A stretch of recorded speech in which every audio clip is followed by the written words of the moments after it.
नमस्कार, मैं हूं रेनू भाटिया। न्यूज हब भारत में आपका स्वागत है। देश और दुनिया की सबसे बड़ी खबरों के लिए न्यूज हब भारत। कानपुर ग्वालटोली थाना क्षेत्र अंतर्गत स्टेट बैंक ऑफ इंडिया की ग्वालटोली शाखा से गलत नियत से की गई एक धोखाधड़ी का मामला संज्ञान में आया है। आपको बताते चलें कि इसी शाखा में 14/4 मैक्रोवटगंज कर्नलगंज निवासी मोहम्मद हलीम का खाता वर्ष 2001 में खोला गया था, जिसमें किसी तरह की कोई लेन देन की कार्रवाई सालों से नहीं हुई थी। वर्ष 2011 से इस खाता धारक के खाते में PFMS public financial management system pension के तौर पर हर महीने 1500 रुपये आ रहे थे।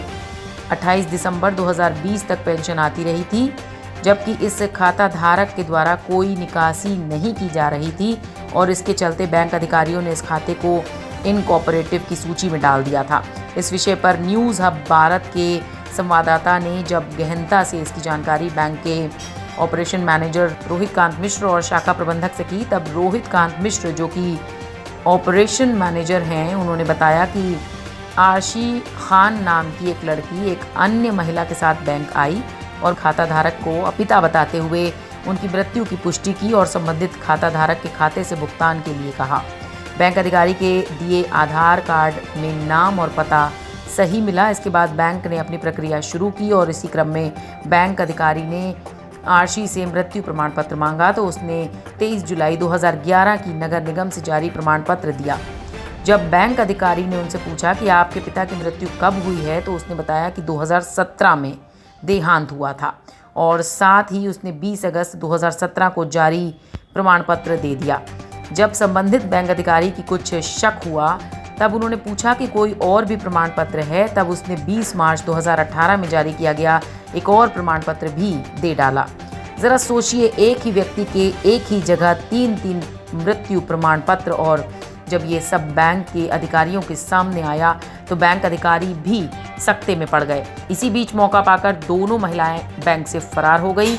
इस विषय पर ग्वालटोली बैंक शाखा प्रबंधक ने अवगत कराया कि इस खाते के सारे भुगतान तत्काल प्रभाव से रोक दिए गए हैं और साथ ही समाज कल्याण अधिकारी का पत्र भी बैंक को प्राप्त हो चुका है और सारे भुगतान रोक दिए गए हैं। साथ ही बैंक द्वारा नगर आयुक्त को भी पत्र भेजा जा रहा है कि आखिर इतनी बड़ी त्रुटि संबंधित विभाग द्वारा कैसे हुई। जरा सोचिए, 20 अगस्त 2017 में जारी प्रमाण पत्र में पता 14/4 मकड़ी खेड़ा दर्ज है, जबकि प्रमाण पत्र का पंजीकरण संख्या कानपुर 2017 098-426 दर्ज है। अन्य दो प्रमाण पत्रों में पंजीकरण संख्या कानपुर 018-480 दर्ज है और पता 14/4 मैक्रोवटगंज है। हालांकि एक प्रमाण पत्र 2011 और दूसरा वर्ष 2018 का है। अब देखने वाली बात ये होगी कि संबंधित विभाग क्या कार्रवाई करता है इस गड़बड़ी पर। सर, एक मामला संज्ञान में आ रहा है जिसमें कि मोहम्मद हलीम 14/4 मैक्रोवटगंज के निवासी हैं। इनके 3 मृत्यु प्रमाण पत्र का एक मामला सामने आया है, जिनका कि अकाउंट ग्वालटोली SBI में था। सर, इस विषय पे क्या कहना चाहेंगे सर, क्या पूरा मामला है? देखिए, मोहम्मद हलीम का हमारे यहाँ करीब 20 वर्षों से खाता चल रहा है जी। और अपने आप को उनकी पुत्री बताने वाली एक आशी खान नाम की महिला बैंक में आई थी जी और उन्होंने बताया कि हमारे पिताजी का जो है निधन हो गया है जी। और यह बताया, जब उनसे पूछा गया कि भाई निधन कब हुआ है जी, तो उन्होंने बताया कि 2017 में पिताजी का निधन हुआ है और उसका प्रमाण पत्र उन्होंने शाखा को दिखाया अधिकारी को और उनको अकाउंट का स्टेटमेंट जारी किया गया। इनके खाते में वृद्धावस्था पेंशन के नाम से एक पेंशन आ रही है पिछले करीब 10 वर्षों से जी।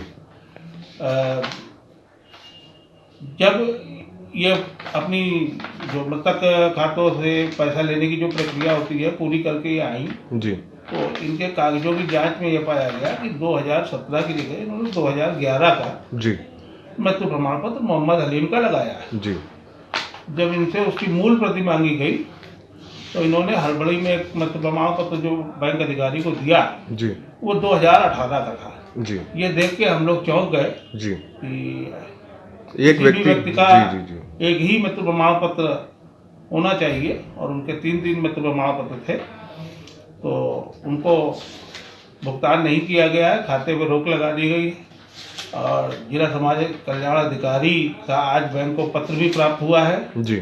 और उस खाते से सारी पेंशन की रकम की वसूली करके संबंधित विभाग को प्रेषित की जा रही है। सर ये जो मोहम्मद हलीम है सर, इनकी एग्जैक्ट डेथ सर्टिफिकेट कब की है सर, इसका पता चल पाया है सर क्या? इसका बैंक को जो 3 मत प्रमाण पत्र मिले हैं, जो जी। मीडिया में खबरें आई हैं, जी। उससे ये पता लगा है जी कि 2011 का जो उनका मत प्रमाण पत्र है जी वही वास्तविक है। जी। इसके अलावा जो उन्होंने दिए हैं वो प्रमाण पत्र फर्जी है। फर्जी। सर इसके अलावा इस पर्टिकुलर अकाउंट होल्डर के ऊपर क्या कार्रवाई की गई है बैंक के द्वारा?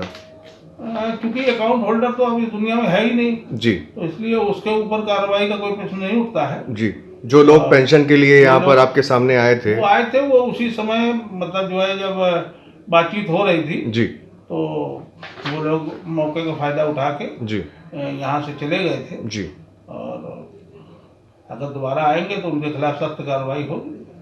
बाकी जो बैंक में जमा पैसे को लेके जिसके लिए वो आपके पास में आए थे, उस पैसे के ऊपर क्या सर एक्शन लेंगे आप?